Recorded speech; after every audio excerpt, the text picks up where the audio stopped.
Okay, so I have started the warp. So I've worked in all of the brown, and now I'm going to work in the tan, then gray, and then finally the orange, since that's the one with the least, and then we can start weaving. The great thing about plaid is you actually weave your warp or your weft in the same pattern as your warp. So the way we see our warp going, that's exactly how we're going to do our weft in the pattern. So it'll come out absolutely gorgeous. Let's go ahead and keep this going. We're just going to do a simple plain weave, and the pattern will pop as we complete this. So you'll see back here, I actually cut the thread and tied on multiple times. For the tan, I cut and tied on twice. For the orange, again, twice, and twice for the gray. And the reason for that is because I don't like actually spreading the warp further than an inch on the back beam, or else you get these weird gaps, and when you get near the end, your warp just seems a little less even to me, and it keeps trying to spread out. So if I had a gap to cover more than an inch, I went ahead, cut it, tied off, and then started on the other end where I needed to be. So that happened with every color except for the brown, which never spread further than an inch between where it needed to go back in. So let's go ahead and keep going, and we'll check back in. All right, so I've already done the full pattern once, and I ended right here. So the reason I ended here is because at this point, the pattern pattern wraps around. So this is the same. So I'm going to restart right here, then I'm going to continue all the way across. And so far, we have been matching our plaid pretty good. So I did, in fact, make some changes. So you can see from our hat here, the pattern actually would have ended on this line and then started the repeat. So there would actually be, this section would not be here. It would just instantly start right here, and there would only be one stripe of the gray. Part of the reason I decided to do that slightly different is because when I'm looking at the hat as a whole, I felt like it would be a little bit more true to the style to have two gray stripes. I could be wrong. You guys let me know what you think. So you can kind of see how it's matching so far. I feel like the spirit of it is matching pretty well, even if it's not exact to the T. I feel like in spirit, it's pretty similar. So we'll go ahead and keep going, and we'll match it. So what I'm doing is matching the thread count. So anywhere I see right here, there is 6 brown threads. So I'm going to go in with 6 brown thread, and then 4 of the tan here, 2 of the brown, and then I'm going to go in with the gray. And we'll continue with 2 tan or 2 brown again, 6 tan, 6 brown, 6 tan, 2 orange, 6 tan, 30 of the brown, 6 of the tan, 2 of the orange, 6 of the tan, 6 of the brown, 6 of the tan, 2 of the brown, 12 of the gray, 2 of the tan, 4 of the brown. And then we'll restart right here. So now we're just going to keep going and see how this turns out.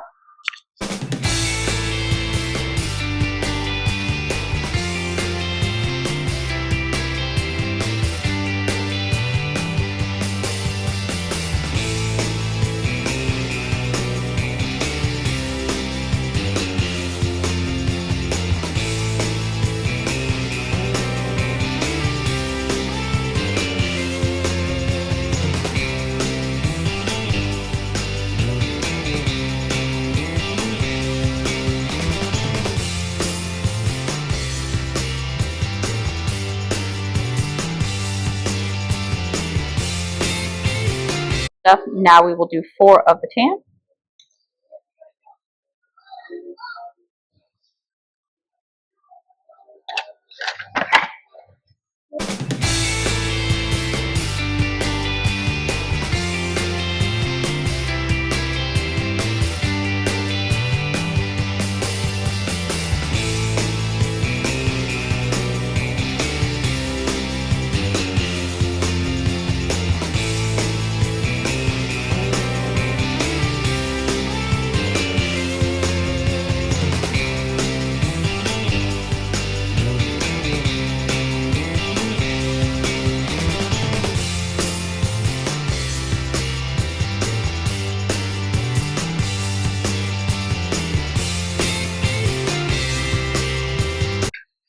Now we will go in with 2 of the tan.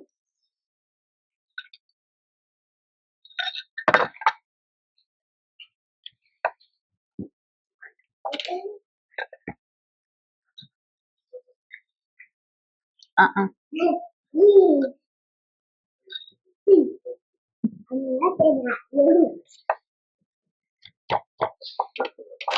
Let me advance my warp a little bit. So, all right. So I'm going to show you how I go in with the new color. So since there are such long gaps between the gray and the orange, and there's such small amounts, I do not keep them being carried up the side the entire time because I feel like that's a little bit messy. I will do that with the tan most of the time and the entire time with the brown because it makes sense. So I'm actually going to show you a little trick I use when going in with these colors so they don't bulk up too much, especially with the orange. Since I'm only doing 2 with the orange, it's very important. I find it to make it look better, instead of bunching up where I tuck in the ends, I actually separate this yarn in half.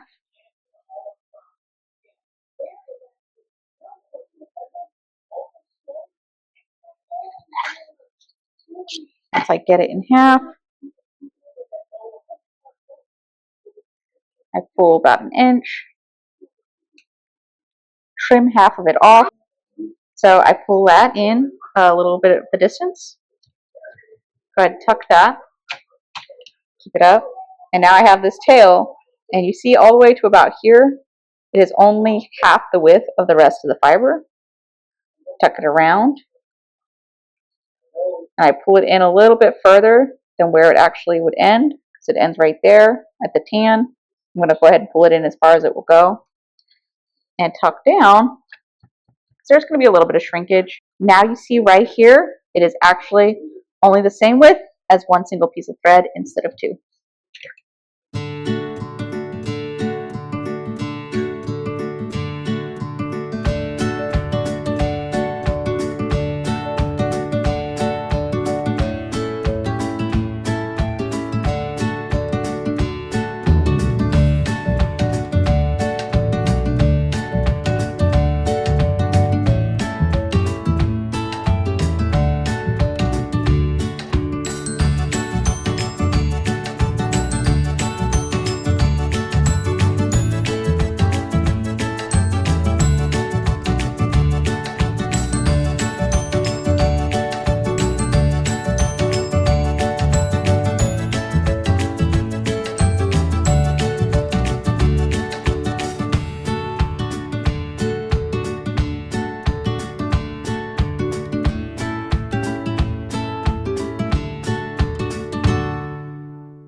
So this is past 12. So I'm going to do the same thing I did earlier. I'm going to cut. Let's set this color aside and separate this thread. Now, as I said, if you're not doing a color change very often, it's not that big a deal. But I will show you when we get to the orange how big of a difference this is going to make versus having what looks like 4 threads where we only need 2. All right, now we're going to go back in with the brown, continuing to carry up the tan. I'm going to go 2 passes. The gray is continuously bordered by the tan. 1,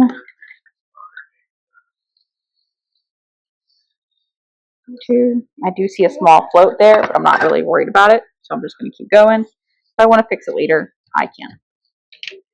2.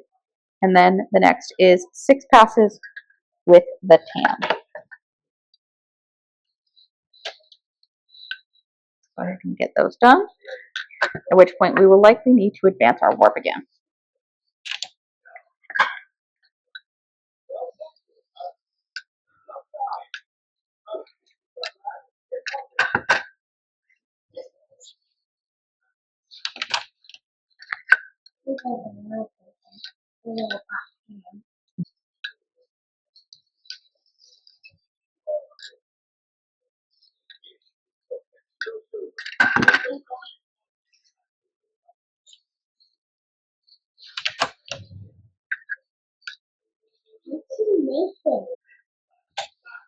Just sixth pass.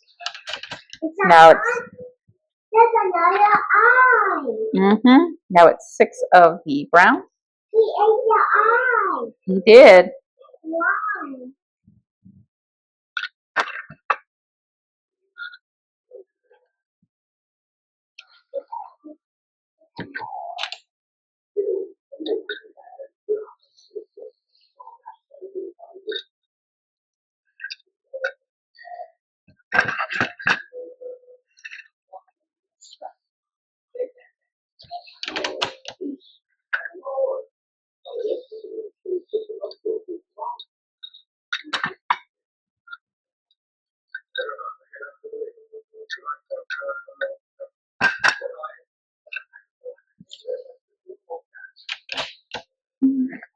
Let's see if that's the doctor.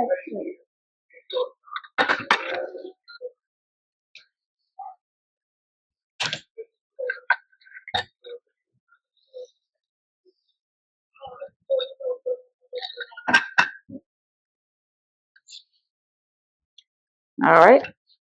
We now have 6 of the brown. We're going to go back in with 6 of the tan. And I'm going to advance my warp before we do that, though.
Okay, so just so you can see how this is currently going.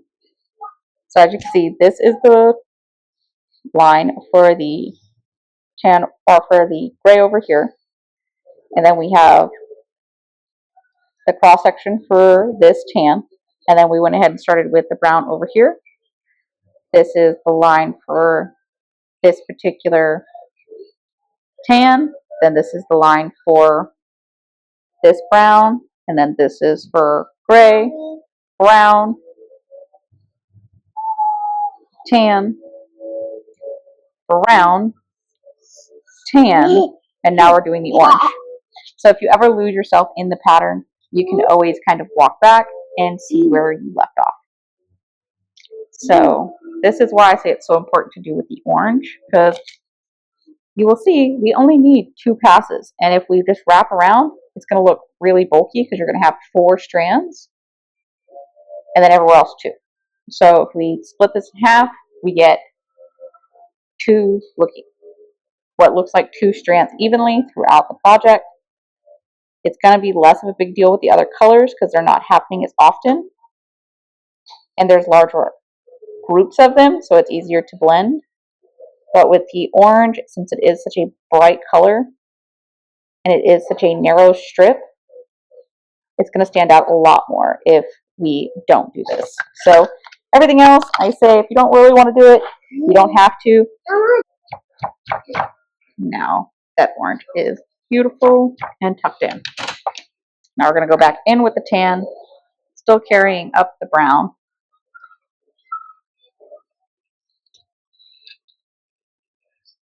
For 6 passes.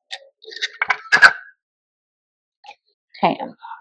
Now at this point, I'm actually going to cut the tan and take it off because I'm going to go over an inch without using it. So I finished right here, and this is 30 strands of brown, which is quite a bit. I'm just going to tuck this in.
All right, so I actually want the fringes to be a little bit fluffier than what they normally would be. So I've been combing them out, and I will actually trim these later when I decide how short I want them. I might actually even trim them after I wet finish it. So right now I just have a regular little cheap comb. You can get packs of these for like 50 cents. They're really cheap. And they just spread out all of these different fibers. So a lot of people, when they want more fringe, they are more fluff, they will add a supplementary fringe. But I actually don't want it thicker. I just want it fluffier. So instead, I'm going to comb it all out so each individual grouping spreads from its one strand to its original four. And then at that point, it will be much fluffier. And you can actually tell I pull off some fluff as I do it. You look here, it's fluffed out a lot more, it's spread out a lot more. And it'll keep getting fuller and fluffier, which is what I want because I feel like that will just go better with the fashion of what I'm doing. And we'll keep this going. We'll check back in a little bit and we'll see the finished product. All right, so here we have the finished project. You can see I combed the fringes to get them a little bit fluffier. I did trim them up because I had them at about 8 inches because I hadn't decided what I wanted to do with them originally. But afterwards, I felt like what really went with this was the fluffy fringes. And this is really the perfect length, perfect width. I'm just very happy with how this project came out. And as you can see, we have all the same colors as the hat.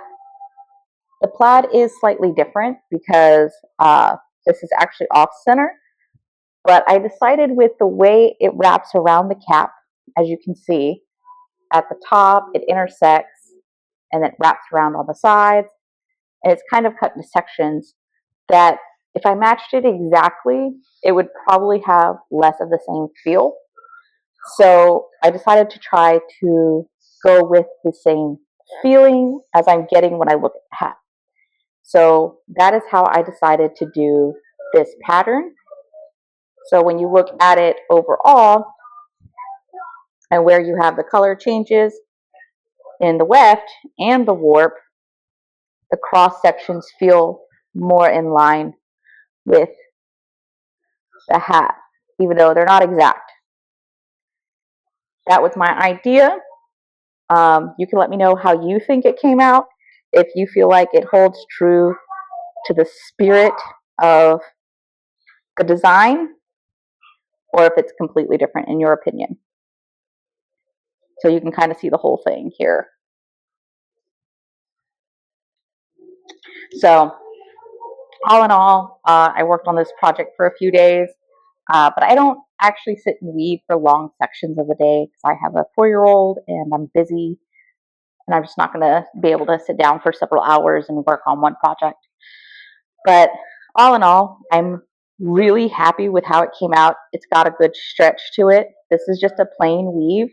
The colors came out fantastic. I set it at 12 ends per inch, and I did set up the color blocks exactly how I described in the video so that you can copy that if you just follow the instructions. I did a simple hem stitch right here, and my finished fringes are just a little under 6 inches. I didn't measure them, but that's probably about 4.5 inches. That's about because my hand's about 6 inches long, so that should be roughly. I didn't cut them with a flat razor because I wanted to have a little bit of jaggedness. So I just cut them with scissors. I hung them and I trimmed across on both. So they aren't exact, but that's again what I wanted because I just felt like it lended to that wildness that I like with some plaids. I know some people do like them to be very structured and they would like the cleaner edges, so you feel free to do that if that's something that you like. Personally, with my plaids, I do just feel like they should have a little bit of wildness with them or with the rest of the outfit. All in all, really happy with the project. Let me know what you think and what you think we should work on next. Don't forget to like, subscribe, drop a comment below, and I'll see you in the next one.